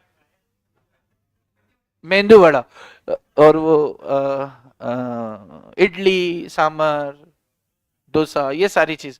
तो अब जो हमारा हमारा एक पार्टनर है, उसने बड़ी बड़ी बातें करी थी कि यार मैं तो ऐसी बनाता हूँ वैसा बनाता हूँ कि जिंदगी में मजा ही आ जाता है, तो अब वो आता ही नहीं है समय पे यार, 11 10 10 बजे आता है, 10 बजे तक तो सबके नाश्ते ही खत्म हो जाता है, तो हमारा धंधा नुकसान में जा रहा है, परसिस्टेंट ब्रीच कर रहा है।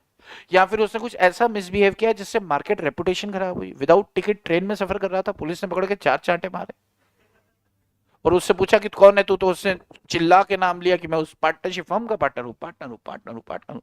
हमारा इज्जत दांव पे लगा है यार इसके चक्कर में। भाई पुलिस से चाटे खाए ठीक है, लेकिन नाम बदनाम हुआ उसका सवाल है। ठीक है, तो कुछ ऐसे केसेस होते हैं जहां पर हम कोर्ट के पास जाते हैं और कोर्ट समापन के आदेश दे देता है, बहुत ज्यादा महत्वपूर्ण है इसको गो थ्रू करके जाना। एक रजिस्ट्रेशन में आपके कौन से राइट्स पे इंपैक्ट नहीं, रजिस्ट्रेशन नहीं कराया तो कौन से ऐसे राइट्स है जिस पे इंपैक्ट नहीं पड़ता वो, और दूसरा कोर्ट कब आपके समापन के आदेश दे सकता। अच्छा देखो, वैसे डिसोल्यूशन की बात करें तो बाय नोटिस डिसोल्यूशन हो जाता है अगर पार्टनरशिप एट विल है, और पार्टनरशिप फिक्स टाइम के लिए है, तो उस सूरत में सबकी सहमति चाहिए तो बंद होगा, ऐसे बंद नहीं होता। ठीक है, लेकिन जब ऐसे बंद नहीं हो रहा, प्रैक्टिकली सोचो कि पार्टनरशिप एट विल होती तो कोर्ट के पास जाने की जरूरत ही नहीं है किसी भी सूरत में। लेकिन अगर पार्टनरशिप एट विल नहीं है और हम चाहते हैं बंद कराना और लेकिन नहीं करा पा रहे हैं, तो फिर हम कोर्ट की मदद लेंगे, तो कोर्ट पूछेगा क्या कारण है, तो हमें 4 5 कारण बताने पड़ेंगे, दिए हैं आपके मॉड्यूल नोट्स के अंदर। Yes, okay. Next, public notice. Public notice किस केस में देना है, किस केस में नहीं, at the time of retirement और एडमिशन, दोनों सूरतों में देना पड़ता है। ठीक है, स्लीपिंग पार्टनर के केस में पब्लिक नोटिस नहीं दोगे तो चलेगा, और एक्टिव पार्टनर है और उसकी डेथ हो जाती है तो क्या पब्लिक नोटिस देने की जरूरत है, कोई जरूरत नहीं है। हाँ, हाँ, हम मरने के बाद की बोल रहा हूं, भाई मर गया तो मरने दो, लेकिन छोड़कर जाता है तो वो कहीं जाके कॉन्ट्रैक्ट करके हमें फंसा सकता है या हम उसे फंसा सकते हैं, लेकिन मर ही गया तो पिक्चर खत्म। ठीक है, अब तीसरी बात, डिसोल्यूशन के बाद हिसाब किताब तय किया जाता है, तो उसको क्या बोलते हैं, settlement of accounts, right, settlement of accounts. Settlement, जब सेटलमेंट की बात करेंगे तो ध्यान रखना उसकी बीवी या उसकी जो बेवा होगी या फिर उसका लीगल हेयर होगा, उसको पूरा हिसाब उसको पे किया जाएगा। अगर पे कर सकते हो बड़ी अच्छी बात है, अगर आप पे करने में चूक करते हो, लैग लेते हो, टाइम लेते हो, तो उस सूरत में क्या होने वाला है, आपको 6% इंटरेस्ट और share in profit whichever is higher ये देना होता है। याद आ रहा है, कुछ नहीं है, ध्यान नहीं आ रहा, ओके। तो आपको ये हिसाब पता होना चाहिए। कोई बंदा रिटायरमेंट लेकर जाता है तो उसके साथ एक रिस्ट्रिक्शन अग्रीमेंट लगाते हैं कि भैया तू छोड़ के जा रहा है, लेकिन तू हमारे कंपटीशन में 5 किलोमीटर 7 किलोमीटर के रेडियस में धंधा नहीं कर सकता। क्लियर है? ठीक है, अब एक ट्रू टेस्ट ऑफ पार्टनरशिप के ऊपर एक क्वेश्चन पूछा जाता है यूनिट 1 में स्टार्टिंग में। ट्रू टेस्ट ऑफ पार्टनरशिप पे अगर आपको याद हो तो अपन ने बहुत सारे केसेस देखे थे कि एक बैंक हमें लोन देता है और शेयर इन प्रॉफिट लेता है, तो प्रॉफिट में हिस्सा ले लेने से वो जो है हमारा पार्टनर नहीं कहलाएगा। True test of partnership is what?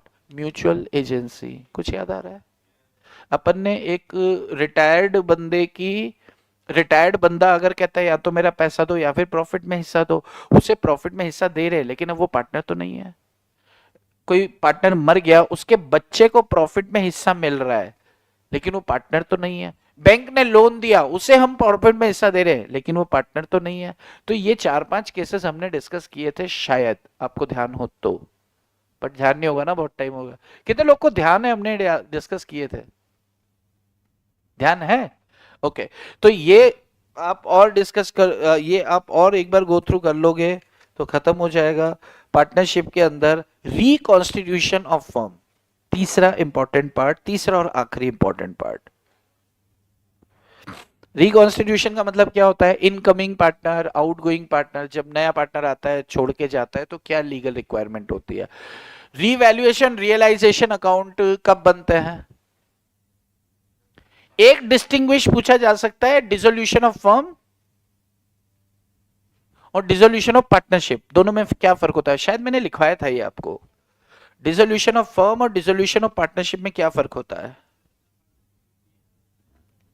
Dissolution of partnership के अंदर बिजनेस कंटिन्यू कर सकते हैं। डिसोल्यूशन ऑफ पार्टनरशिप कब होगा? ध्यान से सुनो। हम 4 पार्टनर थे, एक पार्टनर छोड़ के गया, यानी कि हमारे 4 पार्टनर्स की पार्टनरशिप खत्म हो गई। This is dissolution of partnership, लेकिन धंधा बरकरार है। डिसोल्यूशन ऑफ फर्म मतलब सबने धंधा बंद कर दिया। एक दूसरा डिफरेंस क्या है? डिसोल्यूशन ऑफ पार्टनरशिप के अंदर रिवैल्यूएशन अकाउंट बनता है। कोई इनकमिंग होता है पार्टनर तो रिवैल्यूएशन बनता है, कोई आउटगोइंग होता है तो रिवैल्यूएशन बनता है। लेकिन डिसोल्यूशन ऑफ फर्म में रियलाइजेशन अकाउंट बनता है। फर्म का समापन होता है तो संपत्ति हम बेचकर हिसाब करते हैं। यस ये शायद हमने एक गार्नर मरे नियम भी है, कुछ सुना है क्या?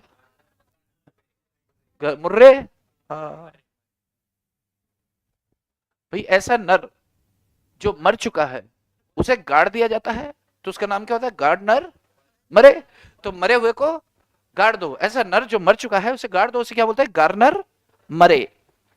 अच्छा, तो मैं क्या ऐसा मान के, अच्छा कितने क्वेश्चन हो गए इसमें? अपन ने कुछ मार्क कुछ लिखा कहीं? कुछ 4-5 क्वेश्चन निकल के आ रहे हैं इसमें। तो 5-7 क्वेश्चन जो मैं आईएमपी डिस्कस कर रहा हूं उसके अलावा आपको एक बार गो थ्रू करना है, क्योंकि बहुत ज्यादा दिल से पढ़ा था मैंने, बहुत अच्छे से पढ़ा था, तो आप इसको गो थ्रू कर सकते हो। तो this is all about of what? Negotiable instrument and partnership act जो आपको तैयार करना है। आज की डेट में तीनों एक्ट खत्म कर देना, लोड रखो ही मत, क्योंकि कल से शायद आप अकाउंट स्टार्ट करने वाले हो। आज 14 हो गई, 15 हो गई?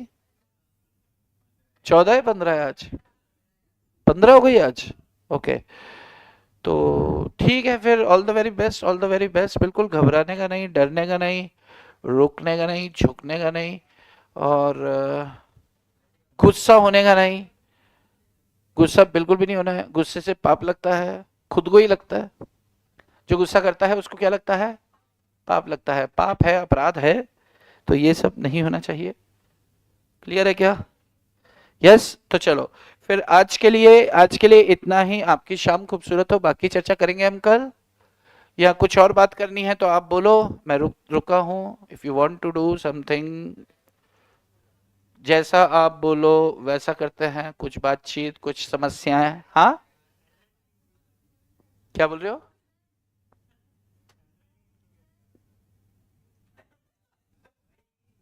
एड्रेस क्या कह रही है? हैंड राइटिंग इंप्रूव कैसे करना है? बेटा लड़का रख लो, है ना? तुम्हारा हाथ तो तुम्हारे ये क्या है? आप कुछ बोल रहे थे, आप कुछ बोल रहे थे। कम कंपनीज एक्ट का इंपॉर्टेंट क्वेश्चंस क्या है? कंपनीज एक्ट में तो यार है ही छोटा सा, देखो, एक टाइप्स ऑफ कंपनीज देखकर जाना, एक कॉर्पोरेट व्हील देखकर जाना, एक मेमोरेंडम आर्टिकल एसोसिएशन का डिफरेंस देखकर जाना, memorandum of association versus article of association, lifting up of corporate wheel के हमने 2-3 केसेस डिस्कस किए थे, है ना। और हाँ, एक अल्ट्रा वायरस डॉक्ट्रीन्स जो तीनों थे ना, ultra vires doctrine of indoor management and constructive notice, ये। तो अब आप पूछोगे बचा क्या, तो एक्चुअली कुछ बचा ही नहीं। नहीं, बट ये अपने आप में स्पेसिफिक क्वेश्चन के तौर पे तैयार करोगे ना, तो आपको लगेगा कि वाह यार छोटा सा था, तो आप कर लेना है इसको। बाकी अब आप आदेश निर्देश करो कुछ, if you want to discuss anything, कोई दिक्कत तकलीफ परेशानी। भाई हैंड राइटिंग के लिए तो ऐसा है कि यार भाई इनकी व्यक्तिगत परेशानी है तो मैं इन्हें बता दूंगा हैंड राइटिंग कैसे सुधारना है, और किसी का तो नहीं है, इन्हीं का प्रॉब्लम है ना। तो ये व्यक्ति कुछ करते हैं बात। तो बट तुझे अब याद आ रही है, पहले तो अच्छी थी हैंड राइटिंग, अभी अभी में बिगड़ी है, शुरू अभी भी अच्छी है। ये कैसा घटिया इंसान है यार। ये से आते ही बोला कि अप्रोप्रिएशन ऑफ पेमेंट बताओ, फिर पूछा इसको, मेरा तो हो गया। अभी ये बोल रहा है कि हैंडराइटिंग कैसे इंप्रूव करे, तो बोल रहा है कि मेरी तो अच्छी है। तो आराम कर, किसके लिए बोल रहा है तू? कौन तेरे को निर्देश कौन देता, किसका एजेंट है तू? मेरा। तो इस आपको समझ में आ रहा है एक्सपल्शन जरूरी है इस तरह के भागना का। चलो, तो आज के लिए इतना ही। आपकी शाम खूबसूरत हो, बाकी चर्चा करेंगे हम। कोई दिक्कत आएगी तो हम डाउट्स डिस्कस करने के लिए तो आप मैसेज डाल ही रहे हो, बहुत सारे डाउट सॉल्व हो ही रहे हैं, लेकिन कहीं फंस जाते हो तो यू कैन आस्क। कहीं कोई दिक्कत तकलीफ परेशानी आती है तो अदर देन चिन्मय कोई भी कॉल कर सकता है, बात कर सकता है, ठीक है। क्योंकि ये मुझे बोलेगा कि साहब वो आंसर को शॉर्ट कैसे करना है, मैं पूरा बताऊंगा कैसे करना है, फिर ये मैं पूछूंगा कि समझ आ गया कि नहीं, मेरे को तो आता है। तो तो तो ये खाली रिवीजन के लिए मेरे पास आएगा, लेकिन आई डोंट वांट कि, लेकिन किसी का जेन्युइन प्रॉब्लम हो तो आप लोग आ सकते हो, है ना। ये चिन्मय है, तो ठीक है बॉस, ओके चलिए, बाय बाय बाय।